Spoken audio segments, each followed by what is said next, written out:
So welcome to the team Stakeholder Analysis. I would be very happy if afterwards there will be some people to join this little team of our digital strategy development working group. So the work we will do in this team wasn't done before and will not be done now.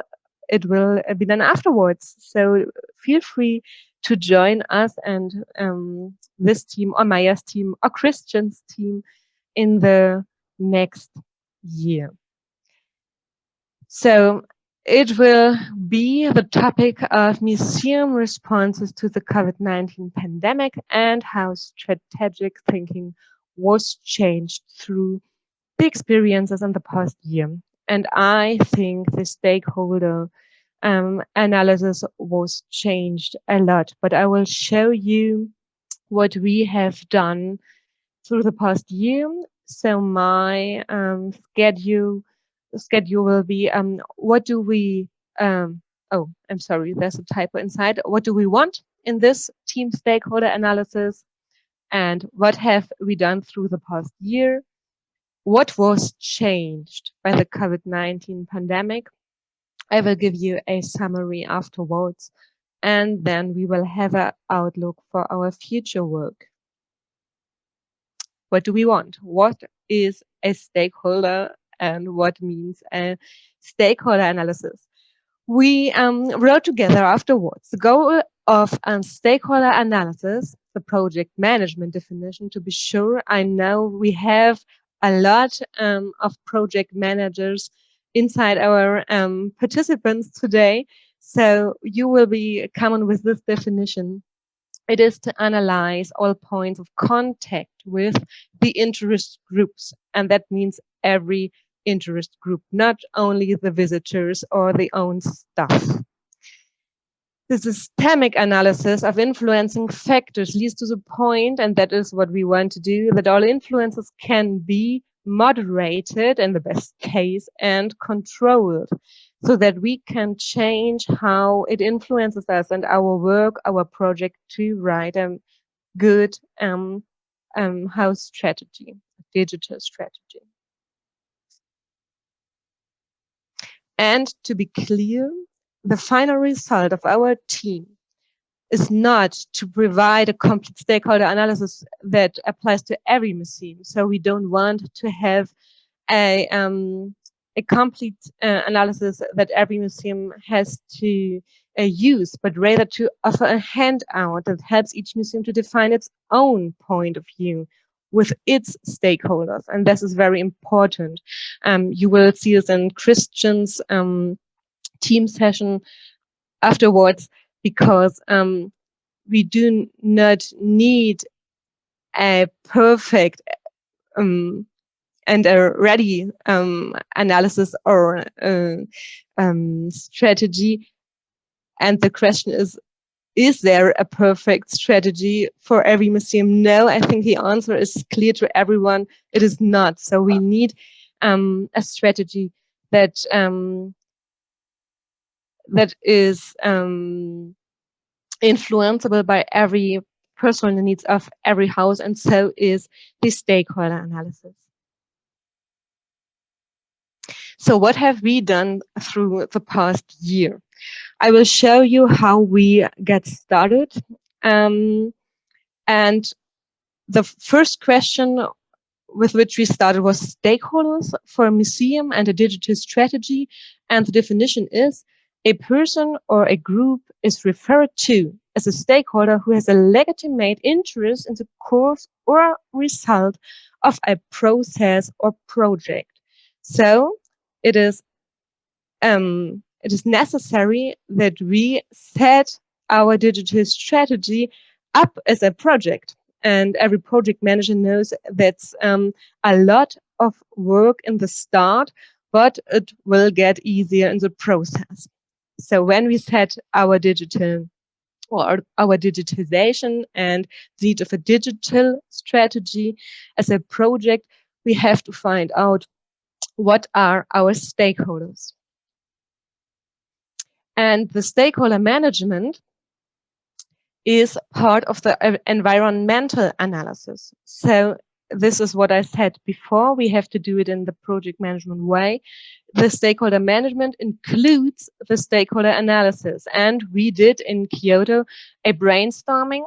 And afterwards, in this way, the clustering in between internal and external factors, power of the stakeholders, the setting of them, and the summary was to keep it simple and how to handle this defined stakeholders and how do we communicate with them.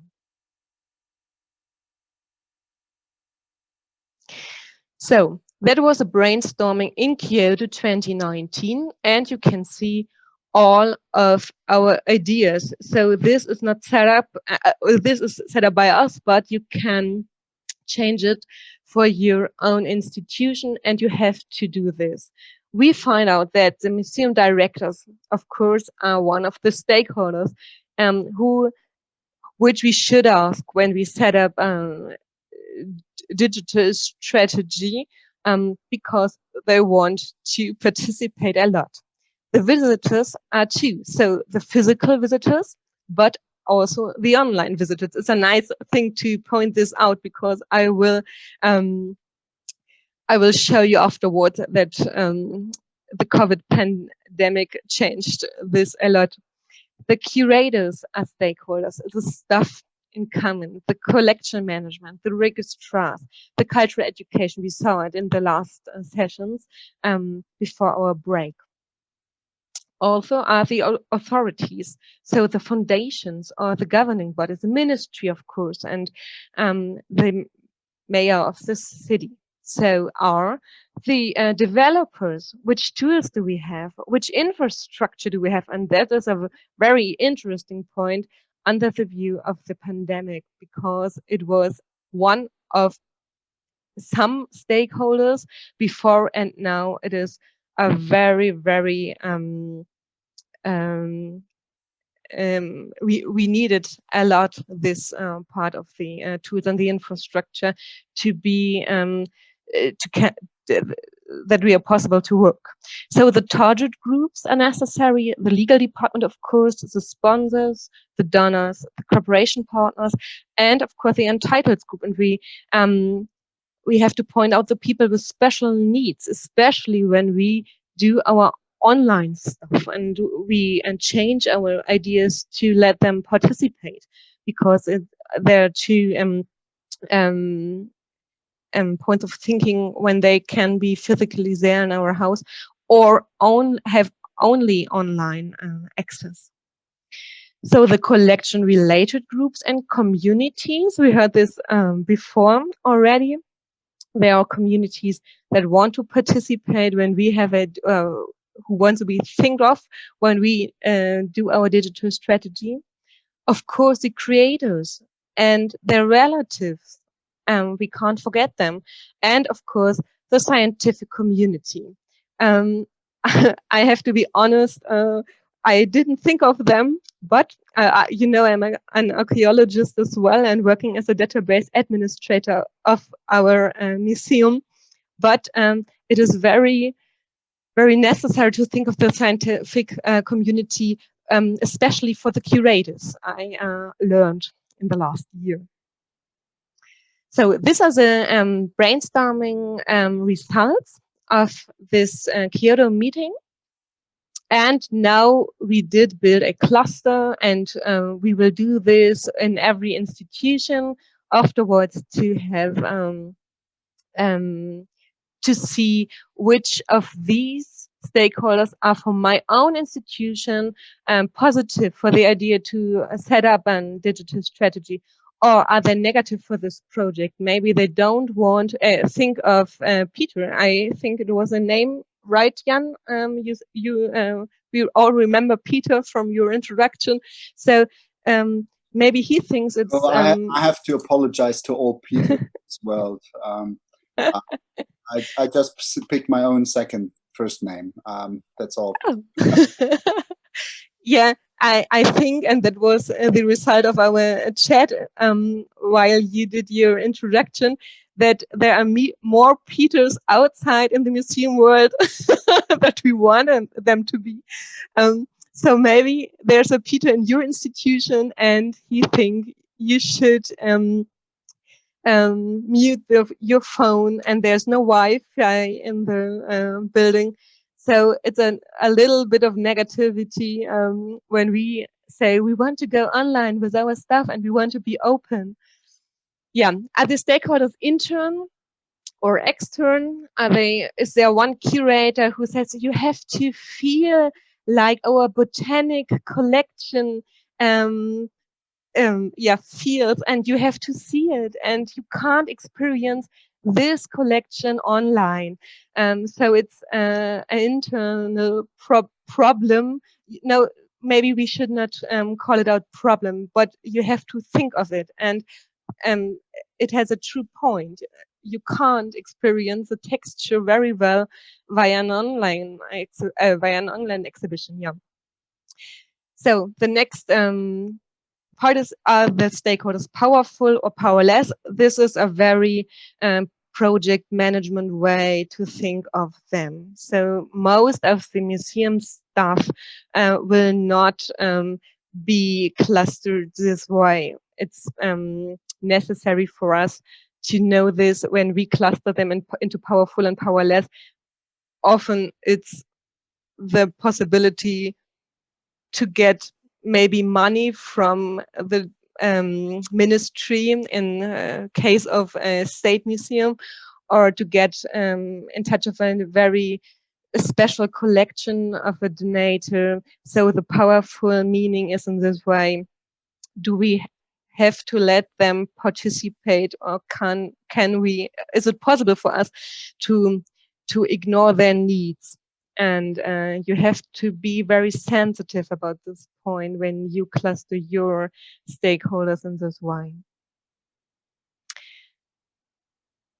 So in Kyoto last year, we find out, then we cluster them, which stakeholders are important for us, how can we let them participate, which stakeholders are problematic for our project, it's not that negativity, and how should we communicate? And that's a very interesting point that will lead us to the later to the pandemic point. So the result was we need the participation of our stakeholders, and we need to find out which is a high conflict potential for the project to develop a digital strategy. And we can't ignore the part that we have to communicate with everyone. That includes this stakeholder analysis. Yeah, that was the way we did this, participation, what we want to what we want to let the curators participate inside the idea in which way their collections should be experienced, and the high conflict potential. We need to not ignore the fact that some things can't be digitized, or that the people who are in contact with the visitors, the physically visitors, need this. In the last section, we heard about this. I think you told about the smell of the other persons, and if we feel them breath near to us. I like this idea because yes, this is an experience too, and that can't be digitized. Yes, and this was one of the results, the last one. I will show you what we did there in Kyoto. I have to. So the stakeholder, maybe the visitor, when we have a new output from our digital strategy, we have to let them know via homepage, and it is demand driven. So the Peter's idea from Jan in the beginning was we have a new point because we have new opening hours maybe, so we have to put them on the homepage that it can be actual. And so the seller of our digital copies was the second stakeholder. We have an example from is when the license change. We have to contact them and or let them know if there was a changing in the license. That was a thing we experienced in our museum a lot, because we changed all our licenses to Creative Commons, but we have a seller of our digital copies from our artwork, and we had to let them know that we will give all the copies online and via CC0. We can't ignore this fact. So we have to think of it in our in our stakeholder analysis. So the summary was: the Digital Strategy Working Group defined the stakeholder of museums digitization project, strategies, and following the stakeholder management of the PM standard, I use the IPMA, they will be critically clustered, rated, and evaluated. The Digital Strategy Guide will include the most important views, asking not only who is a participant, but more what are their needs. The main questions are: how and whom can the Digital Strategy Guide, that will be our result in the end, and Christian will show you, help the most? In which way? That was what I said in the beginning. We don't want to show a result, but we want to know what you need and help the museums in the best way. And the result will flow into the assortment of categories that will help to define the participants and sensitize for conflict potential. So we decided to focus on the stakeholder needs rather than stakeholder as such, because identified groups of stakeholders may have heterogeneous needs in regard to digital strategy development. Think of the curators. For example, they may have very different views depending on their own affinity to digital projects, etc. So one of the results were that we don't have, or we did brainstorm our stakeholders, but we find in the end that we had to we need to focus on their needs, and that is what happened in the past year. B, first, stakeholder groups and their needs were identified and listed in a group discussion. I showed you this. And a further schematic approach to identify and list, to frequently revise. It has to be actual. The existing list needs to be developed. C, we are currently developing a schematic approach to visualize and compare stakeholder needs, like everything, according to different variables. High influence in the museum versus weak position. I described it before. Mutual versus individual benefit, etc. So the final result was stakeholder analysis for your digital strategy will be part of the work for your personal digital strategy checklist and its prioritization. So the main topic of this session: what was changed by the COVID-19 pandemic for our team? You remember we defined all our stakeholders, but we decided that we have to focus on their needs and not only the stakeholders. And I can spoiler you, the stakeholders didn't change between our past in the past year, but their needs did a lot.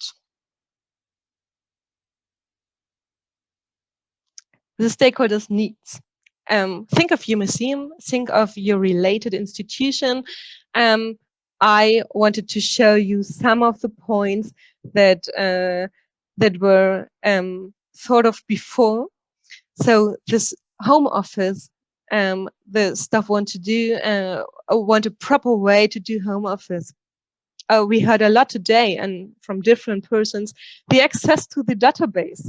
And not only, I showed you the collection management, but everyone who works with the database, maybe the interns.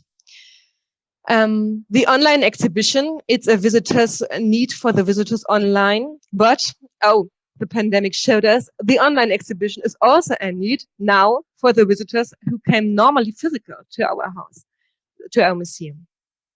The ministry wants us under the hashtag closed but open to let everyone participate with our museum ideas of digitization. So we had the ministry, we thought of the ministry as a stakeholder before, and this stakeholder didn't change, but the needs of this stakeholder changed a lot. They want us to digitize everything, and they want a good digital strategy for all of the workflows.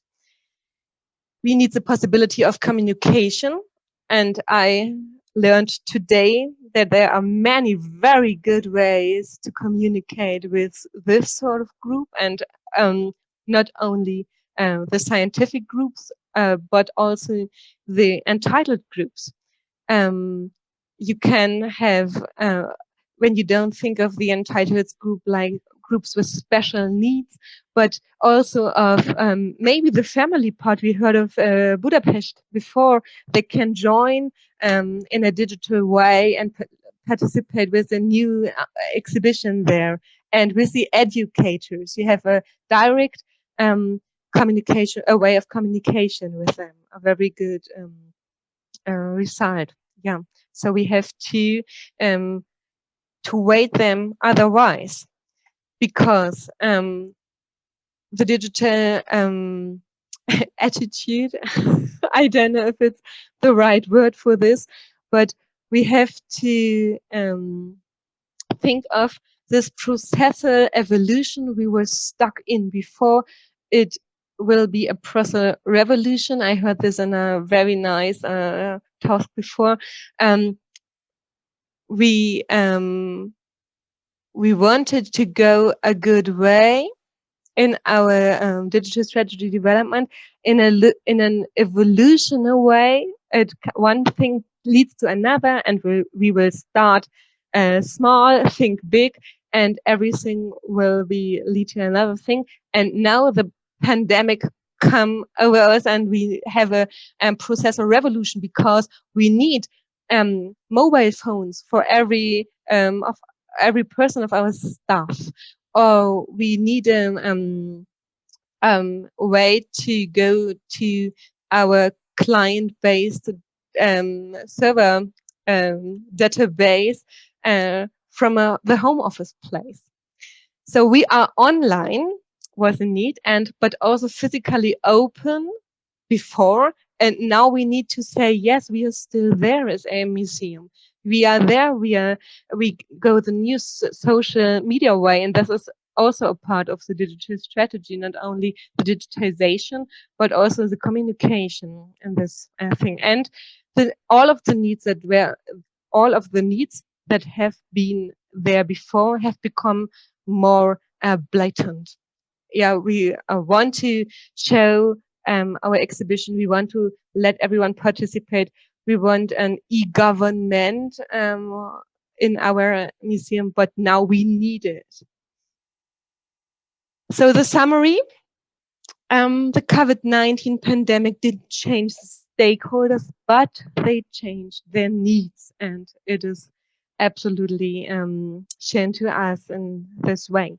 So the clustering we did before has to be adjusted, but that's the trick. We have to adjust it in every possible case. And that was our conclusion last year before the pandemic. We didn't heard of it in Kyoto. There were 2 months to go, I think. So what a nice time. And so we have to adjust this clustering in every museum by itself. In every case, there are changings. And this is a way we want to work in our stakeholder analysis team, in our section, in our work group, to make a stakeholder analysis possible that can be changed quickly and show the special needs and can be adjusted by every institution. So the outlook for our future work is very quick. We need you to participate in our work group and in one of our 3 teams. And yeah, that's my final um, slide. And every idea that increases productivity or happiness is always welcome. So thank you.